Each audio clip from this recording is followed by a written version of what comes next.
Yeah, good to see you guys again.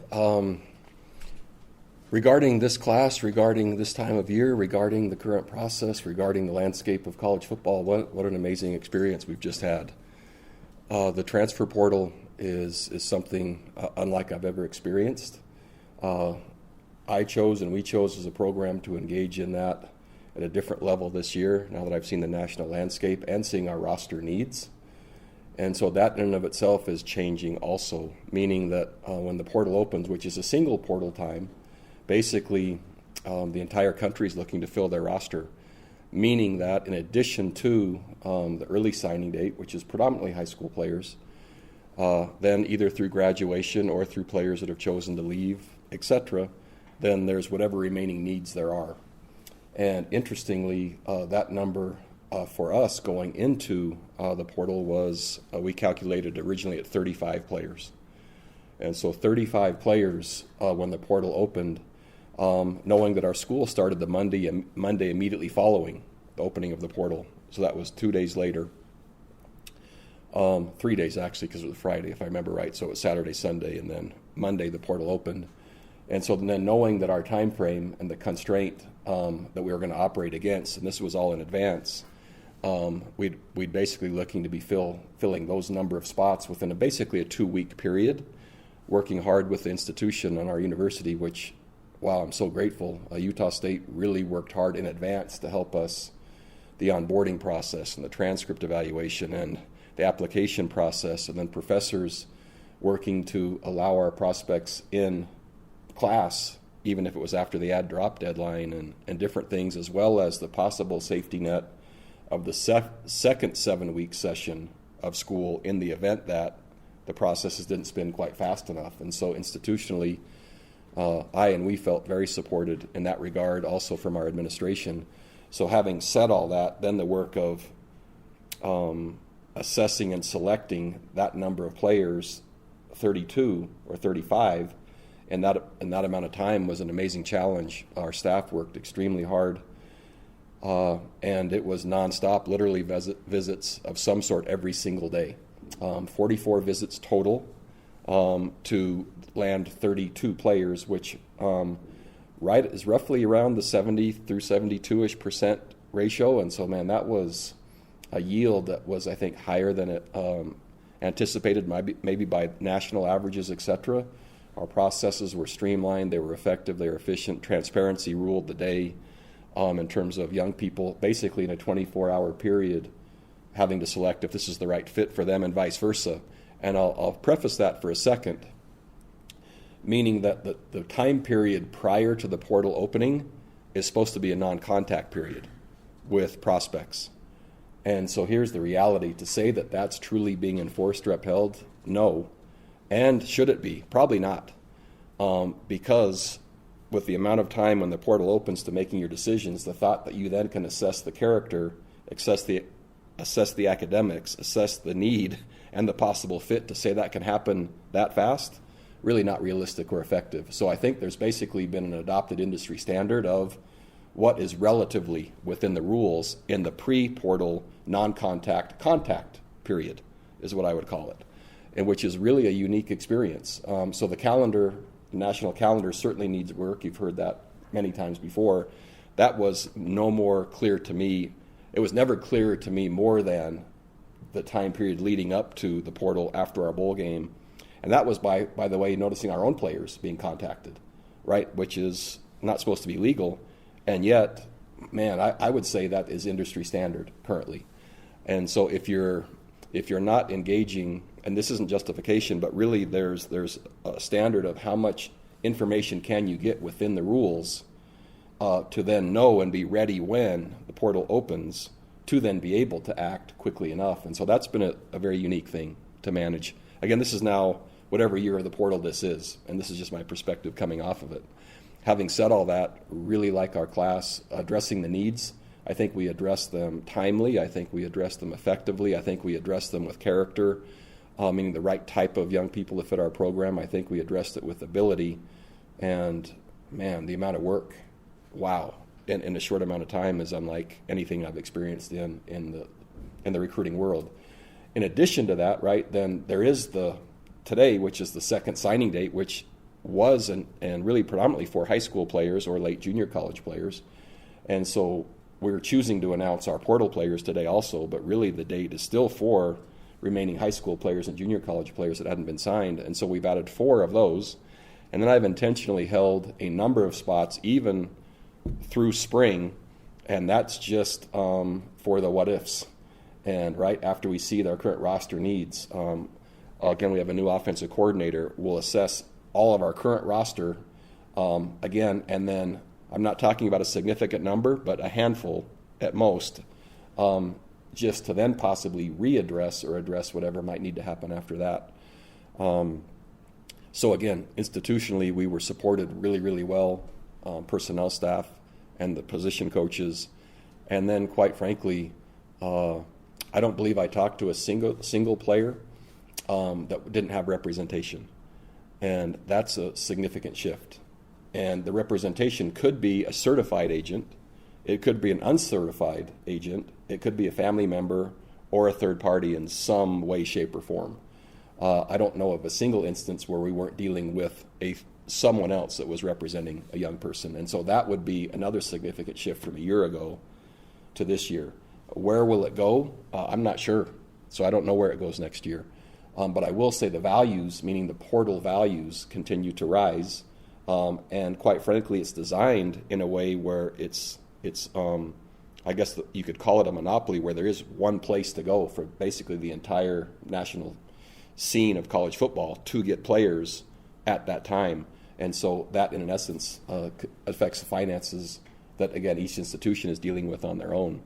So back to the class, it's it's shown here, right, the number of players we've added, both through high school and 4-year players, and already the onboarding.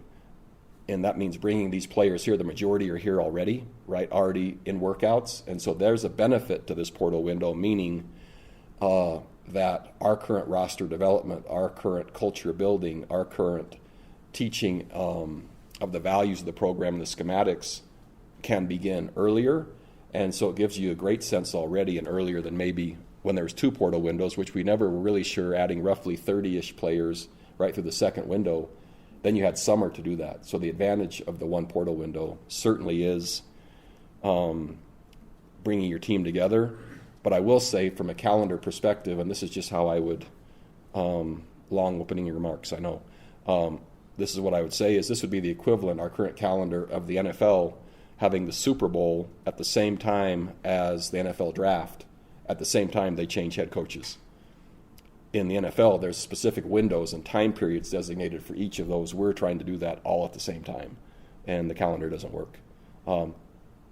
Knowing that, we're still operating at a very high level, and I'm really encouraged and optimistic and confident with what we accomplished. And so, glad to take questions. That was a world record, wasn't it, in terms of... another one. You're about 8.5 minutes. 8.5. Was it 7 before? Or was it was like 7 or 8. Yeah, I feel we'll start the year with a year with a new record. That's great. I don't claim to know what the world record is. Yeah, we'll just say USU football record for this head coach. We'll put it in that context. Hey, Coach, good to see you again. Thanks. Eric Franson with 106.9 Yep. Fan. In this recruiting class, when you mix let's talk specifically about the players out of the portal. Comment on the difference between players coming to your team who have, we'll call it justifiable experience, versus those that are seeking experience. Yeah. Love the question, and we actually were, in our succession plan and our depth, we were looking for both. And to be blunt and honest, there's different price points for those. And so demonstrated experience, wow, is that valuable, especially with immediate needs and roster holes, because there's usually a faster return on investment to move your program forward. That usually costs more. Players that are seeking opportunity, the desperation and gratitude that they're operating within is so much fun to deal with. And then it also gives you a tiering. That doesn't mean they could not be the starter, but it gives you a tiering within each position as to what might create healthy depth, right? And so you'll see within this our signing It's not my favorite to have players just come for one season. That's not my favorite, but let's just frame this openly and honestly. Every player in college football basically is on a one-year contract currently. And so at one point it was, they just have one season. My answer to that now, as the landscape keeps changing, is every player has one season. And then each coach is looking to re-sign their own roster, which that was never really a thing. But now you do that first. And so that's the same question you asked me applies to our current team. Players returning with demonstrated experience and asking them to come back, and players that want experience and trying to encourage them to come back. So that's internal as well as external. And we're trying to find the right balance. And if possible, have each position reflect that. Hasn't worked perfectly. Ultimately, capable players that can play the position and competition really helps. And sometimes, currently as we're looking to continue to build the program, some are a little bit more top-heavy than what we'd like. Others, we've staged a little bit more effectively.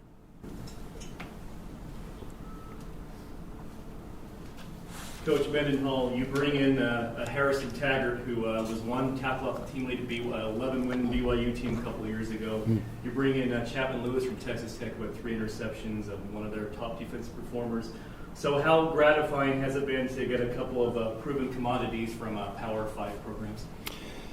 Each player has their own story, and in this case, both Harrison and Chap have different stories, but have arrived at a place at a time that fits their need and fits our need, which is great, and that becomes a partnership. And demonstrated experience is one thing, demonstrated production is another. And so number of starts and number of plays, man, does that help? But production values within that really helps. And so in both cases, as you mentioned in Harrison's case, man, what a unique journey he's been on. From Oregon to BYU, then to Cal, and now to Utah State. And what a great addition in terms of willingness and embracing the culture and fitting.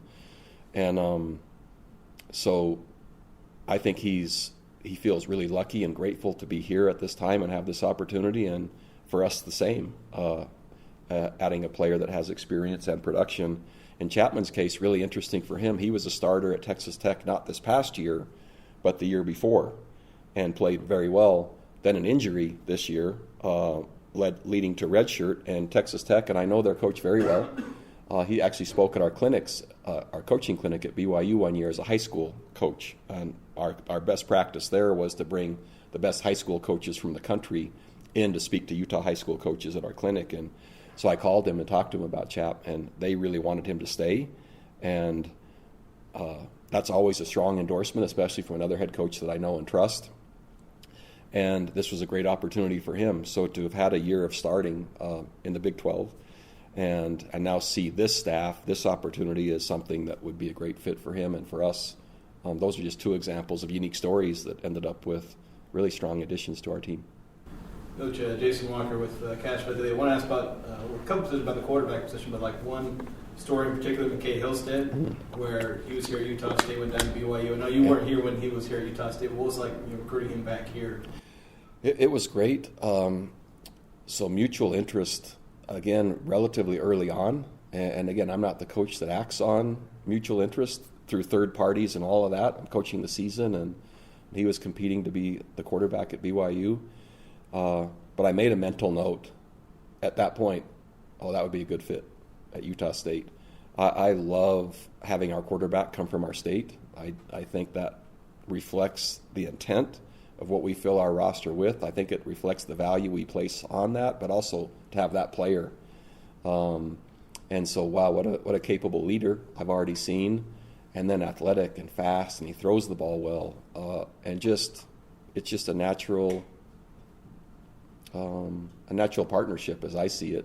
And I think he's craving and dying for the chance to be able to be the starting quarterback and have that experience and to lead a team and to learn and grow and become and demonstrate what he's truly capable of. So we saw it as a first-year player, right? And that's what a cool experience that was to watch. And, man, I was captivated by the potential now for the chance as a more seasoned version to lead a team and to be able to battle for that spot.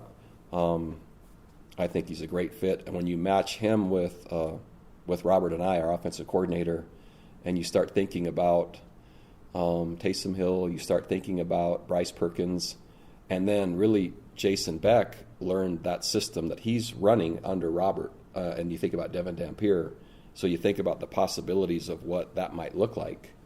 That becomes pretty exciting for not only McKay, but for us. And just kind of with that quarterback battle, I mean, you got 4 other guys, Grady, and then 2 freshmen. Also, Anthony Garcia. Do you see Anthony Garcia factoring into the quarterback battle? So I don't see Anthony Garcia, I'll start in reverse order, affecting the quarterback battle. I see him becoming more skilled at being trained year-round as his predominant position being wide receiver. But we also know he can throw it. We know he can run it. By the way, he can punt. So that takes on a different weapon-ish. We chose not to do that a year ago. However, and could he line up a quarterback? Oh, yeah. But in terms of the quarterback battle separately, no. In terms of every other way possible to touch the ball or kick it, I don't know if he can kick field goals yet. Maybe we'll find that out, but yes. And in relation to, even though we were talking about McKay, really like Grady, our quarterback from Virginia, and it's been so impressive in leadership and size and physicality and speed in addition. And then our high school players, both those young quarterbacks. Put it this way, our offensive coordinator, again, Robert, he's almost giddy, and that's not characteristic for Robert. As to he goes, and I heard him over talking to a colleague, and he says, "You can't believe the quarterback situation I walked into." And he's smiling and talking in a really positive way. So we really like where we are quarterback-wise right now. Coach Mark Green with Utah Statesman. Just looking at, kind of like you mentioned, the gaps in the roster maybe from a year ago, one of those frequently was the offensive line. You bring in 5 offensive line transfers. Just how do you feel that these 5 kind of fit that hole? Yeah. The simple principle that we operate under in our program this time of year is we call it greater than, not equal to. And there's a symbol, that mathematical symbol that shows the greater than, and we have a line through that, and then equal after that. And it's one of the principles of our program. And so the way I frame that, which will answer your question, for our current team, right, they're expected, and coaching staff, myself included, we're expected to be greater than, not equal to, last year's version of us. That then allows us to keep moving forward and possibly in the same position we had. What I've told our team, as well as coaches, is then we're going to look in, with any vacancy, we're going to look to bring in greater than, not equal to, what we just lost, as well as greater than, not equal to, what we currently have. And so the friction point, and the team and staff knows, right, their quest is to become greater than, not equal to, and that allows them to not be replaced by someone coming in. But the way to move a program forward is to keep bringing in people that are more skilled, qualified, and better than what we currently have. And so it doesn't discount what we have, because they're racing to make sure they stay ahead. But the intent is, to your question with the offensive front, just as one position, we're looking to bring in, with no disrespect to anyone that we just lost, but we're looking in to bring better than what we just had, not only by the qualities of each player, but by the number. And so that's a high number. And there possibly still could be another addition. And that reflects not only the need, but the emphasis. And I think both those clearly state, in relation to your question, that we see a need and an emphasis there. Then kind of talking about the experience, seeking experience, and then you talked about different price points. I don't know if you meant that literally, but... I did. Wow, good. So my question is going to be about that. Jerry Calhoun has talked a little bit about kind of having some difficulties in the revenue sharing dollars from the university, not getting any. Just what were the difficulties that you saw this go around in the portal of trying to compete financially for these players that are seeking help? Yeah, it's a really good question, and I felt very well supported. The growth of the program from year 1 to year 2. Maybe I could just frame it this way. From a year ago, and I chose to try to stay out of the portal as much as possible, or use an atypical model. That'd be a better answer. An atypical model my first 2 years back, after stepping away at Virginia, that really I didn't see anyone else using, and I was great with that. In year 3, that model clearly was not going to hold, meaning that almost anyone that was coming out of the portal was seeking guaranteed money, right? And that then allowed you to be competitive. to your question, the portal opened at basically what I would consider 3 times that of true market value. So here's the season ending and existing market values of a current roster. And those are pretty well tracked and documented, and I had access to all that. The portal opened basically at 3 times the existing amount of fair market value. So that then put stress on an institution to support that or not, or the coach then within whatever existing funds to spread that over your entire roster, or then be specific by position and by need where to invest your dollars, which I never thought I'd be talking about this on signing day with it being a financial discussion, but it is exactly that, and is, quite frankly, it's professional sport. So if we're not saying that, that needs to be said out loud. This is pay for play. That is what's happening. So the revenue share to me has not been an issue, and I felt supported enough, and for our institution to adjust in real time once we saw what the market was to address the needs. My job is to be intentional, specific, and make sure that we're accurate with not only our evaluations, but also to do it in a manner that's fiscally responsible. And that's what the head coach's job is. And so I'm learning that part of it, and it's a completely different landscape. But to this point, I think Utah State has really done a nice job helping our football program in year 2 address what the market is. Where it goes from here, I'm not sure anyone knows. I really don't know. But it was a significant jump from last year to this year in a way that I think many anticipated, but the level in which it jumped is, I don't think it's sustainable. And we'll see where that goes. There'll be a tipping point at some near future point, I think. In previous years, Utah State's had a lot of players out of junior college. And you did last year, this year. I don't think any of them were from junior college. What was your kind of assessment of you guys from JUCO, FCS, Division II, versus also Group 6, Power 5? Yeah, just as I've arrived at Utah State, and again, I have super high standards, and I'm looking for the best predictors possible. And so just in assessing junior college players, in my last 2 years between New Mexico and Utah State, and then weighing them against what I thought we were getting, either through FCS, other levels of Division I, II football. I made a clear choice this year where I thought the predictive model was higher for players coming into our program, not only in performance but fit, from 4-year schools rather than 2-year schools. And so that was an intentional choice. That doesn't mean you won't see us take a junior college player, but when possible, we're emphasizing the other first. And so that's reflected with how we chose to sign. And I think, again, that's just based on our own study of our own team and the yield and performance, as well as all areas in our program that fit. Personally and intentionally, I think that was a better predictor for us. Coach Mendenhall, you brought in a couple of defensive guys who played for Nick Howell when he was there at Vanderbilt. So I was just curious, what kind of feedback did you get from Coach Howell on those guys? Yeah, we work really hard to never be more than one step removed, is what we call it, from a player or a coaching recommendation.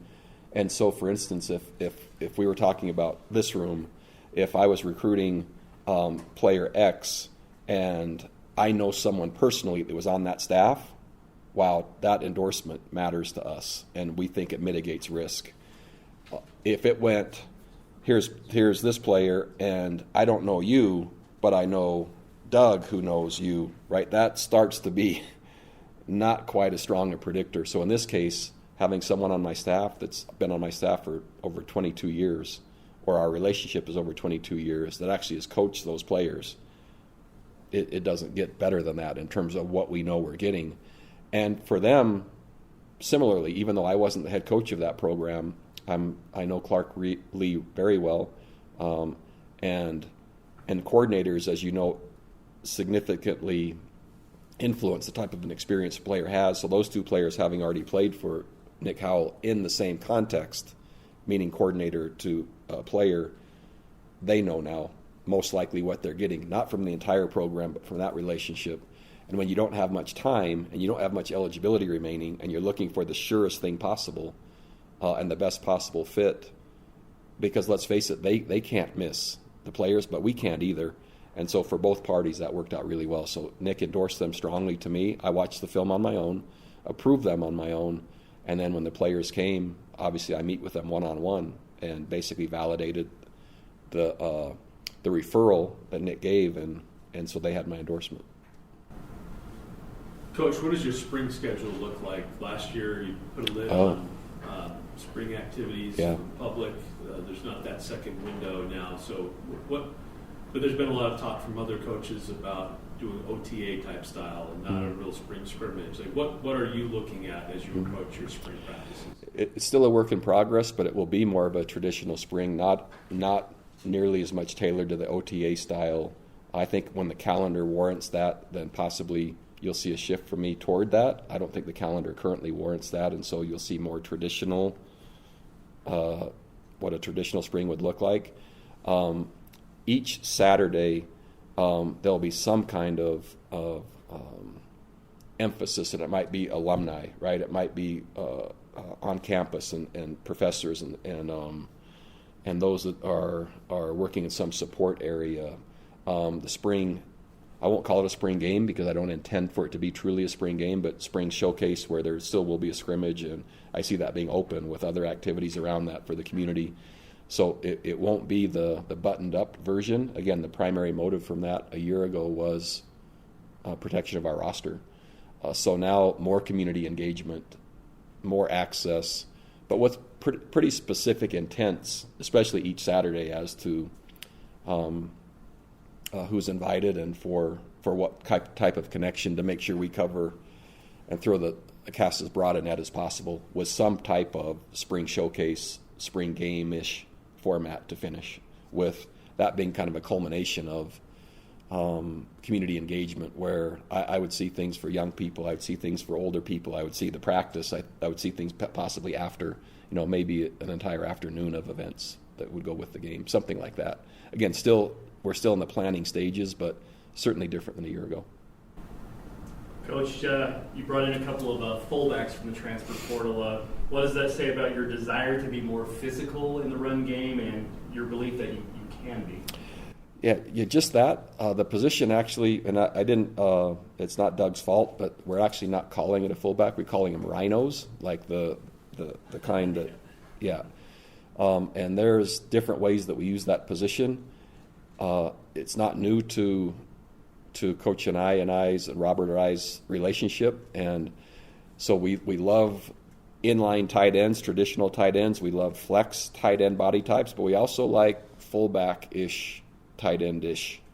And we didn't know really what to call a half fullback, half tight end, so we kind of went to just the safari world. I don't remember the full story. We might have been watching the Discovery Channel or something, and we said, oh, that's what we want. We want those guys, and they kind of knock people out of the way and whatever. So, there'll be an element of that in our offense that I really like.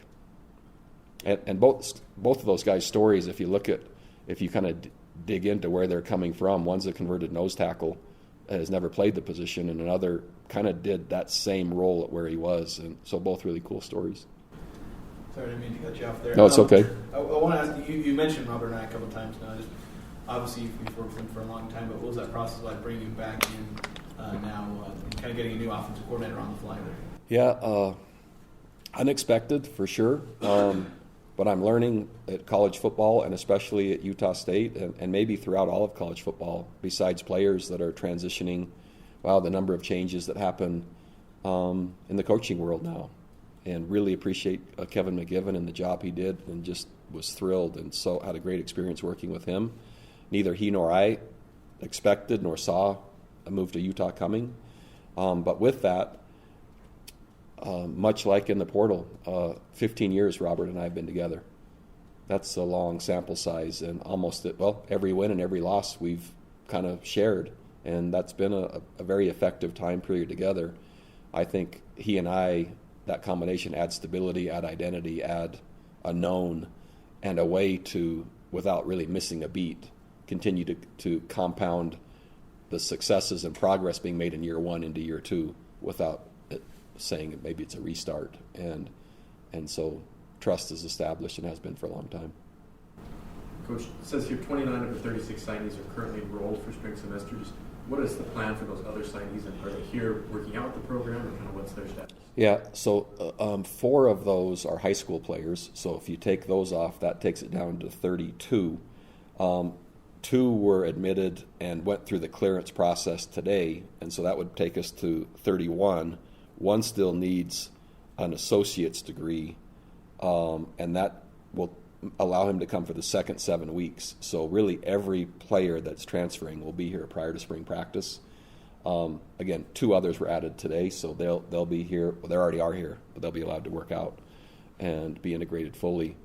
And huge advantage for them to acclimate and become part of our program, but also huge advantage for us in seeing what our team really looks like.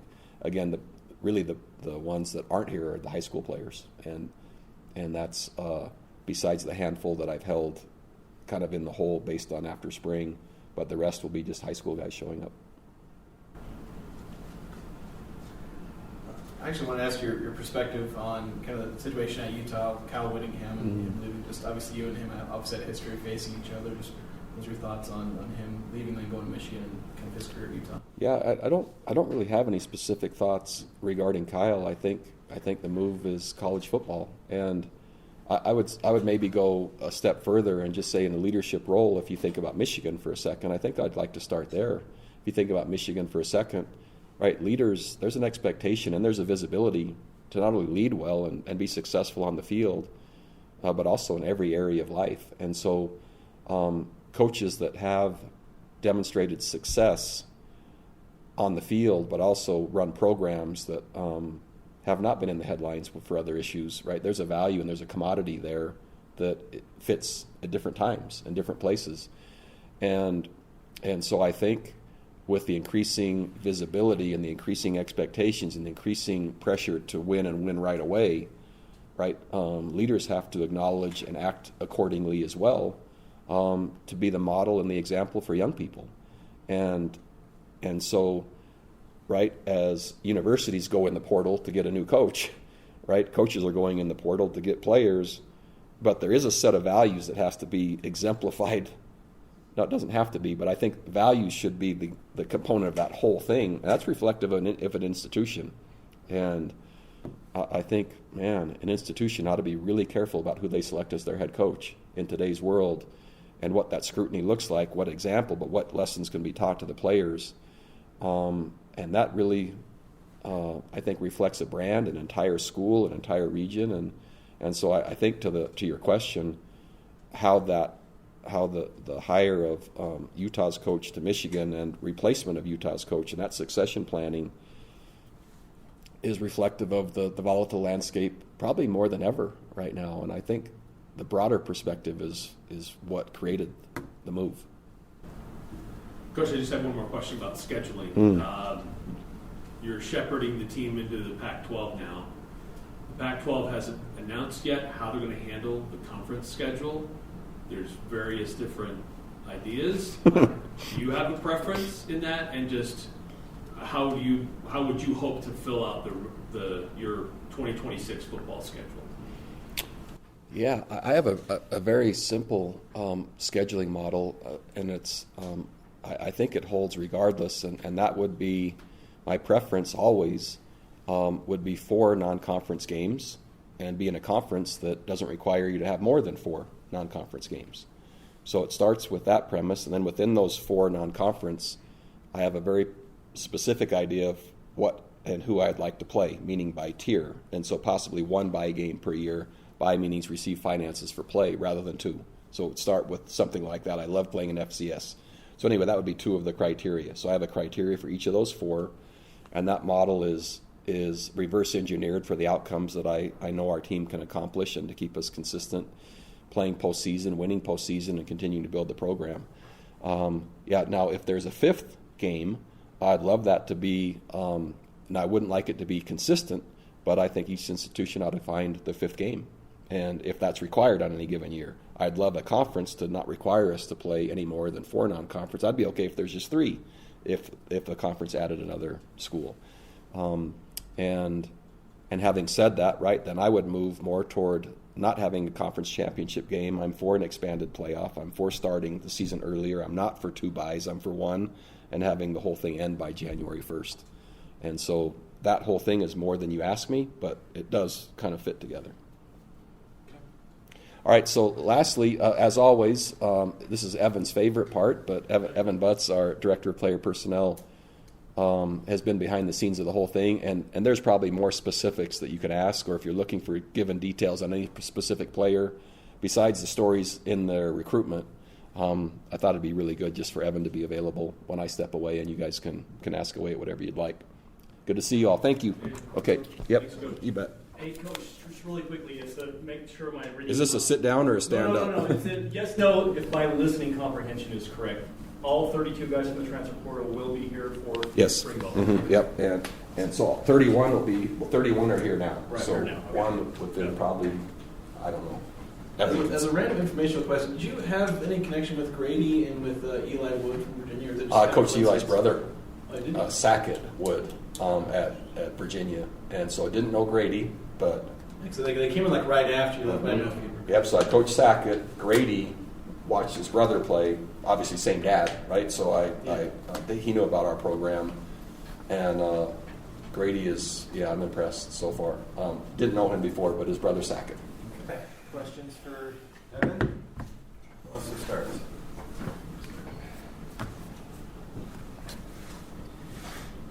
This is Jason Walker with Cash Relay Daily. I just want to ask about one of the fullbacks, or I guess Rhino, as they're being called, Colin Romanowski. I don't know if I said that right. Kind of interesting play. Like when I was recruited, like he's listed as fullback, 6'1", 260 pounds, football player. Just like, what do you kind of see from him as far as his ability to fit into an offense?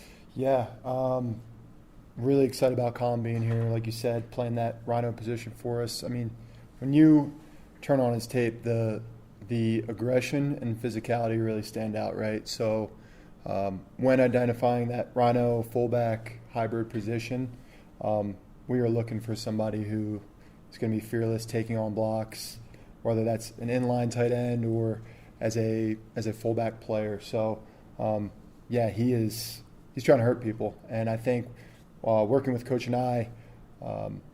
And kind of crafting the plan for the Rhino position, we were looking for guys like Colin, guys like Tyler, who, have displayed that, whether it's, in Colin's case, he is a physical offensive player, or Tyler's case, playing defense, causing havoc, showing aggression on that side of the ball.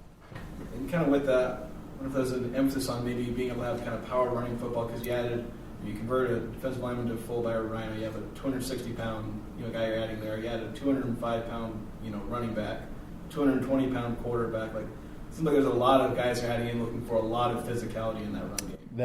That is an emphasis for sure. Want to be more physical, especially with the Rhino position, running the football, but even the offensive line too, tight ends, receivers that can block. Like that was a huge emphasis offensively, is to bring in guys with that mindset that align with us in terms of physicality and wanting the block, craving that, and moving the ball on the ground. So Mark Greenwood with Utah Statesman. Just wanted to ask again about McKay Hillstead. We asked Coach Mendenhall about him, but he was obviously here a couple of years ago, leaves, comes back.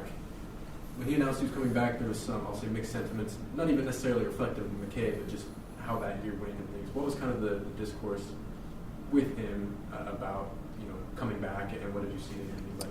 Yeah, I mean, I can't.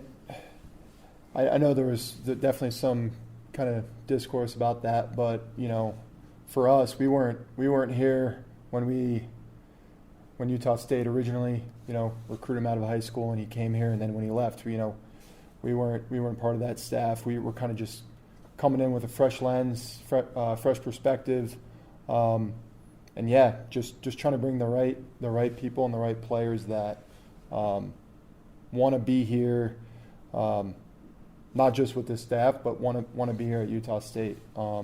And I know Coach talked about it, but kind of going through the process of vetting and evaluating, McKay is that type of person. He aligns with this program, and this staff and what we're trying to build, and we're fired up that he's here. So I know he was here previously and left, but he's back home, and we're fired up that he's here with us. And kind of along with Jason's question, just he is one of the smaller guys to see play quarterback, only 5'10", 195. How does that factor into that same kind of physicality that you were looking for, being a little undersized? Yeah, absolutely. He shows running ability, which obviously is very important for us at the quarterback position. And he is not afraid to be physical, but there definitely is an effort to surround him with pieces to protect him, right? Bringing in offensive linemen, rhinos that show physicality and fearlessness to block and protect our, not just McKay, but other skill position players. So, I think that's definitely an area this offseason where, we bring in McKay. We need to make sure we identify players who can come in with our existing group that's coming back to, again, like I said, not just help him and protect him, but other players around him. And I feel great about the guys that we're bringing in to do that. Evan, you're bringing in Antonio Blewett, who is an All-American at North Dakota, one of the highest-ranked cornerbacks in the FCS level. Asher Cunningham had a tremendous season at Elon. How confident are you that these guys' abilities will transfer over to FCS and as well as some of the other FCS guys and even Division II guys that you brought in? Yeah, no, we're super confident.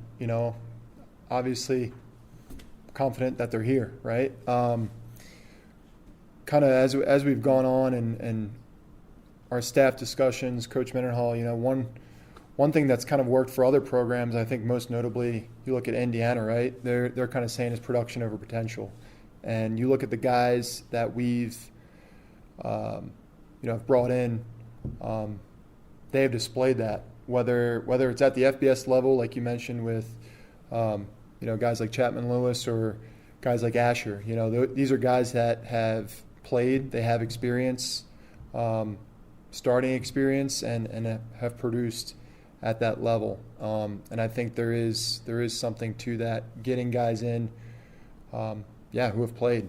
They've displayed that, and we are confident in not just their ability, but their mindset, their character, that coming in here to Utah State, joining the Pac-12, they'll be playmakers for us. How much of a challenge has it been in this recruiting process where it seems to be more of an emphasis on what you just said, performance over potential, and how that affects what you're trying to do with high school recruiting?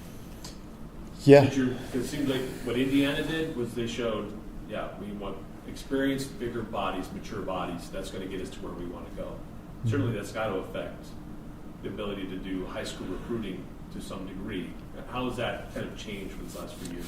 Yeah, I think with the transfer portal, there's definitely been an emphasis on,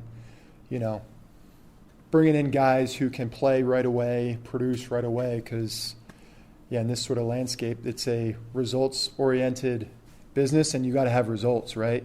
But with that being said, we, Coach Mendenhall, our staff, our program, we want to be a developmental high school-based program. As we build this thing out, there's going to be some I don't want to say growing pains, but an element of getting in more mature bodies, guys who have played right away, just so we can really kickstart this thing and get it going in the direction that we want it to head. So at first, you're going to see, these portal numbers, 32, during this kind of last month. But the ideal and the hope is that as we continue to go, it's going to be more high school focused. So, and then position-wise, Coach said Anthony Garcia is going to stay at the wide receiver position, but he pretty much embodies all of the performance coming back for the roster. So there has been an emphasis on getting some wide receivers into that room. Could you comment on what that process was like and what Utah State's getting from these wide receivers? Yeah, really, really excited about the additions that we have coming in. You know, you look at, and I'll kind of just preface this. You look at kind of last year what we did, and again, every year is a new year. Everyone's different, but you know, the pieces we brought in with BP, Brendan Pagan, Brady Boyd, AG. Those guys coming in, maybe they weren't the most known commodities once they got here, but they just the right people that produced, right? Similar kind of deal with some of these guys, but I do think, you know, you look at a guy like Eli Wood. I mean, that guy is catching the game-tying touchdown pass in the ACC championship game. He's, you know, racking up catches, making guys miss in the Gator Bowl against SEC competition. Like we are adding some guys who have proven on the biggest of stages that they can play big time football, right? Guy like Rex Haynes coming from Arizona, man. I mean, you just watch him in workouts. He is really impressive, and then LJ as well, coming from Texas Tech and I guess most recently Texas State, just brings an element. Speed, right? Speed, dynamic ability, playmaking ability, and then another guy, Javon Robinson. I mean, another guy who has produced at the FBS level. So, yeah, you just kind of look at that group of portal receivers. We're really excited, really hopeful, believe in those guys, and those guys will have a chance to make some big plays for us this year. I'll pass this on, but I have just one more question about another position group. Generally speaking, it seemed like there was a real emphasis to add a lot of guys on that edge rusher, outside linebacker type position. This seemed like through the course of this, more and more players kept getting added to that position. Would you just speak to that position and its importance and what Coach Mendenhall wants to accomplish with his defense? Yeah, I think just with, you know, attrition, whether it's graduation, portal, again, kind of to my point earlier, just as we get this thing going, and kind of go throughout here, getting just bigger, you know, stronger at this point, athletic body types that, like you said, kind of can create pressure, get after the quarterback, you know, maybe drop in space a little bit too. That was really important for us. So, and again, football is a physical, violent sport. You know, not just getting one or two guys, but being able to create some depth at that position because of how vital it is, getting after the quarterback, creating pressure. You know, if you could do that, that kind of just alleviates the whole defense, honestly. You know, corners, safeties don't have to cover as long. You know, it just helps the defense. So that was definitely an emphasis in getting guys out of the portal, again, who have proven that they can play at this level. So, I wanted to ask about which of the players you've brought in, even some of the guys on the roster you brought in with the expectation they'll play offensive tackle, because that's a position where you've got a lot of snaps to replace, whereas the interior line, you've got at least some returners. Yeah, I think you look at really all the portal guys on that list. I think we envision